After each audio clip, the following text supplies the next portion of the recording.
সমবাयनि बिसिंथिनो समन बयनि सशक्तिकरण खालायनायनि नाव वाचगै फिल सिनिचिसा अखिल भारतीय समबाय सप्ताह बरम बाइके पालायजाखा शिबजला हांकर बेरनि अखिल भारतीय समबाय सप्ताह बिसि 2024 नि पालायजाखा तांसलो चोलराम तंमा लीला देव स्मृति कमिटी हल हांकर बेरनि फिल सिनिचा समबाय सप्ताह पालायथेनि लीला देव कमिटी हल कायसा पांडा हायकेबा कक्सा पालायजाखा पांडव मानजाखा शिवजला हांकर सभाधिपति सुप्रिया दास दत्त पांडव कुबनी नारवाई रकनी मानजाखा एमएलए किशोर बर्मन एमएलए जग अंतरादेव सरकार शिवजला हांकर परिषदनि आदम गुरांग भूमि एडिशनल हांकर फा शिवजला हांकर सुब्रत मजुमदार खबै कुबनी आदम र पांडा चेंगमानि पुलिया बखा समबायनि बानाति समाबेखे ओ पांडानो जेंगिरिका मानजानाय नारवाई रक जाति कथार मुसलमाननि बिसिंतिखे ताइ समबाय सप्ताह पालायथिनि पांडव मानजानाय नारवाई अक्रा सुप्रिया दास दत्त ताइ कुबनी आदम रंनि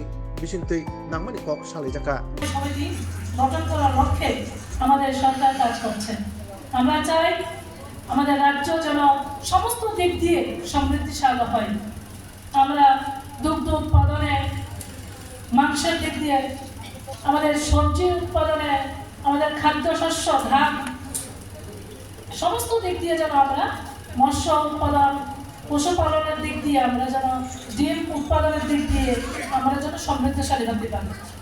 এবং এই সমবায় যে সংগঠন, এটা একটা সবচেয়ে সহজ মাধ্যম যার মধ্য দিয়ে আপনারা অল্প ঋণে, অল্প সুদে আপনারা ঋণ নিতে পারেন। কিন্তু আমি যেটা দেখলাম যে সমবায় সমিতি যদি আমরা গঠন করি, এখানে আমাদের 7টা নীতি আছে। এই নীতিগুলি পালন করতে হবে। তাহলে আপনারা আপনাদের যে উদ্দেশ্য করে সরকার এই সমবায় গঠন করার আহ্বান করছে, সেটা সার্থকতা আসবে। সেই নীতিগুলি যদি আমি দেখি যে স্বেচ্ছামূলক ও অবাধ সদস্যপদ, প্রত্যেকটা গ্রামে আমাদের যারাই সমবায় সমিতির দায়িত্বপ্রাপ্ত হবেন, আপনাদের চিন্তা ভাবনা স্বচ্ছ থাকতে হবে। সব ভাবনা নিয়ে আপনারা দায়িত্ব পালন করতে হবে। আর থাকতে হবে যত বেশি সম্ভব ওই গ্রামের মানুষদেরকে ওই সমবায়ের সঙ্গে যুক্ত করাবেন। আমি যেটা দেখলাম যে সদস্যগণের গণতান্ত্রিক নিয়ন্ত্রণ, আমরা জানি আমাদের এই দেশ গণতান্ত্রিক দেশ, সুতরাং যেখানে গণতন্ত্র আছে সেখানে স্বচ্ছতা আছে। তাই গণতন্ত্র, সদস্যগণের মধ্যেও গণতন্ত্র থাকা দরকার, কথা বলার অধিকার থাকা দরকার, সিদ্ধান্ত দেওয়ার অধিকার থাকা দরকার। সম্মিলিত সিদ্ধান্ত সমূহ যখন আমরা বাস্তবায়ন করব, তখনই এই সমবায়ের সঠিক ফল আমরা পাবো। এখানে দেখলাম অর্থনৈতিক ব্যাপারে সদস্যগণের অংশগ্রহণ, একটা ট্যাক্সে কত টাকা আসলো, কত টাকা খরচ হলো, কি আয় হলো, ব্যয় হলো, সমস্ত বিষয় আমাদের সমস্ত জনগণ বা আমাদের যারা ট্যাক্সের সদস্যগণ আছেন তাদের সম্মুখে তুলে ধরতে হবে। আমাদের এখানে দেখলাম শিক্ষণ, প্রশিক্ষণ ও প্রচার। আমরা দায়িত্ব পেলাম, কিন্তু দায়িত্ব পেলে যে আমরা সবকিছু বুঝি সেটাও না, আমাদের শিখতে লাগবে সমবায়ের উদ্দেশ্য কি, সমবায়ের যে নিয়মাবলী আছে, সেই যে আইন আছে, অ্যাক্ট আছে, সেই বিষয়গুলি সম্পর্কে জানতে হবে। তো শিক্ষণ, প্রশিক্ষণ এবং প্রচার করতে হবে। এখানে আছে দেখি 4000-এর উপর আমাদের সমবায় সমিতি রয়েছে। এর মধ্যে কিছু সমবায় সমিতি আমাদের রিমার্কেবল পারফরমেন্স আছে, যারা খুব ব্যাপক আকারে কাজ করছেন এবং ওনারা বেসিক্যালি আমাদের গভর্নমেন্ট যেটা চাইছে সেই নিরিখে ওনারা কাজ করে একটা অ্যাচিভমেন্ট আনছে। তো সেখানে যদি আমরা দেখি, আমাদের বর্তমান কেন্দ্রীয় সরকার সমবায় দপ্তরকে আলাদা একটা মিনিস্ট্রি অফ কোঅপারেশন বলে ঘোষণা করেছেন। সেই জন্য আমাদের মাননীয় হোম মিনিস্টার ওটা দায়িত্বে আছে। তো মিনিস্ট্রি অফ কোঅপারেশন কী চাইছেন ভারতবর্ষে আমি দেখেছি প্রায় 29 কোটি লোক সমবায়ের সঙ্গে সরাসরি যুক্ত রয়েছে। 29 কোটি লোক বিভিন্ন সমবায়ের সঙ্গে সরাসরি যুক্ত রয়েছেন, যারা ফিনান্সিয়াল ডেভেলপমেন্টের পাশাপাশি সামাজিক ডেভেলপমেন্টের জন্য যারা কাজ করে যাচ্ছে। এখানে আমাদের ত্রিপুরা যদি আমাদের 4205টা সমবায় সমিতি যারা রয়েছে, সেখানেও নিশ্চয়ই ওনাদের একটা ব্যাপক অভিজ্ঞতা আছে। আমাদের সমবায় দপ্তর আছে, সমবায় দপ্তর সেটা নিরিখে ওনারা পরিচালনা করার ক্ষেত্রে ওনারা তদারকি করে থাকেন।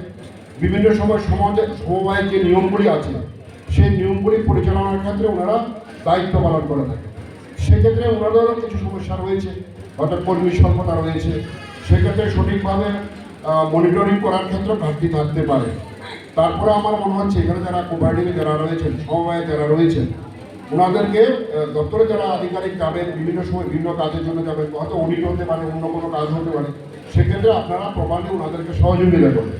এখানে কেন্দ্রীয় সরকার যেটা চাইছেন, ওনারা বলছেন মার্গদর্শিকা বলা হচ্ছে, যেটা মার্গদর্শিকা মিনস হলো এখানে বলা হচ্ছে সমৃদ্ধি ভারত গড়ার ক্ষেত্রে কোঅপারেটিভের কী কী ভূমিকা হতে পারে। সেক্ষেত্রে বলা হচ্ছে মাল্টিপারপাস প্যাক্স, যেটা বলা হচ্ছে মাল্টিপারপাস প্যাক্সের সঙ্গে ডেয়ারি এবং ফিশারিকে কোঅপারেটিভ সোসাইটির আন্ডারে আনা হয়েছে, এটা আপনাকে বলা হচ্ছে এমপ্যাক্স। এখন আরেকটা বিষয় বলা হচ্ছে প্রত্যেকটা গ্রাম পঞ্চায়েতে কোনো না কোনো কোঅপারেটিভ সোসাইটি থাকতো, প্যাক্স বা ল্যাম্পস থাকতো। তো সেক্ষেত্রে আমাদের সিপাহীজলা ডিস্ট্রিক্টে আমরা দেখেছি 10টার মতো গ্রাম পঞ্চায়েত রয়েছে যেখানে এখনো কোনো ল্যাম্পস বা প্যাক্সের আওতায় আসেনি। সেটা আমরা কিছুদিন আগে একটা আমরা পর্যালোচনা সভা করেছিলাম, সেখানে আমরা দায়িত্ব নিয়েছি। সেটা ফিশারি বেস কোঅপারেটিভ হতে পারে, এআরডিডিপিএসও হতে পারে বা অন্যগুলিও হতে পারে। তা আমাদের ত্রিপুরাতে আমি দেখেছি 29 থেকে 30টা সমবায় সমিতি বিভিন্ন ধরনের আছে। সেটা ফিশারি বেস হতে পারে, প্রাণী সম্পদের হতে পারে, এগ্রিকালচার হতে পারে, এবং এখানে বলা হচ্ছে কোঅপারেটিভ আমাদের যারা কম্পিউটারে যারা কাজ করে থাকে তাদেরকে নিয়েও আমাদের কোঅপারেটিভ সোসাইটি আমরা করতে পারি। কৃষি বিগত দিনে কি ছিল, কৃষি বাইরের রাজ্য থেকে আসতে হতো, কিন্তু বর্তমানে কৃষির দিকেও আমরা অনেক দূর এগিয়ে গেছি। অল্প অল্প বাকি আছে, ওইগুলো যেন আমরা পূরণ করতে পারি। যে যে দিশায় কাজ করে farmers club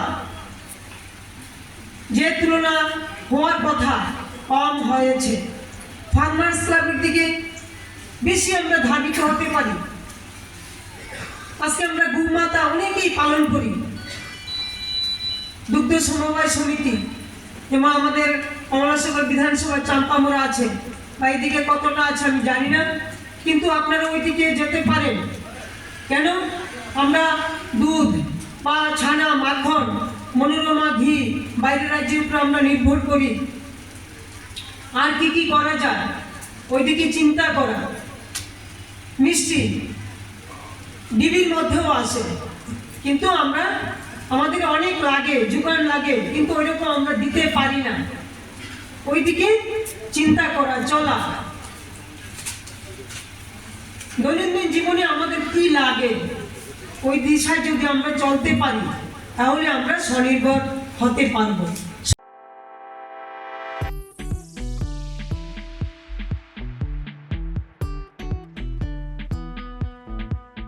Juda-juda bemar manjagai hamimaya anggi tongkha haida tawana sidi kaham shak nanyarok bai naikolja tei dulja klinik tabuk nini ani jotoni kanawono grengshauno kaham shakduk mangduk najagai mano najagai bitongo Mohanam Mediclinic and Diagnostic Center oro khunju bokung tei totorani bemuk nanya krung tongo MS ENT specialist head and neck surgeon Dr. Rakesh Tripura Bonokari Butongo, obstetrician and gynecologist, chest medicine, general surgeon, child specialist, consultant, neuro, psychiatrist, aksong. Dr. Shaknaima Kari of Clinico, Ketal Jurani, Ketal Machine Rogbai, Shak Najagi Tongo, Te, Test Rogbo, Klajago, Romdi, blood test, ultrasonography, ECG, Holter, EEG. Echocardiography, digital, X-ray, pathology, pharmacy, PFT akoro. Haike asekta lersidi faidi Mohanam Mediclinic and Diagnostic Center Nikuma Agartala Old Kalibari Road, Kodamtola, Krishnanagar, Kokdok 93-628-24100. Tikise Kokdok number 857-582-7871.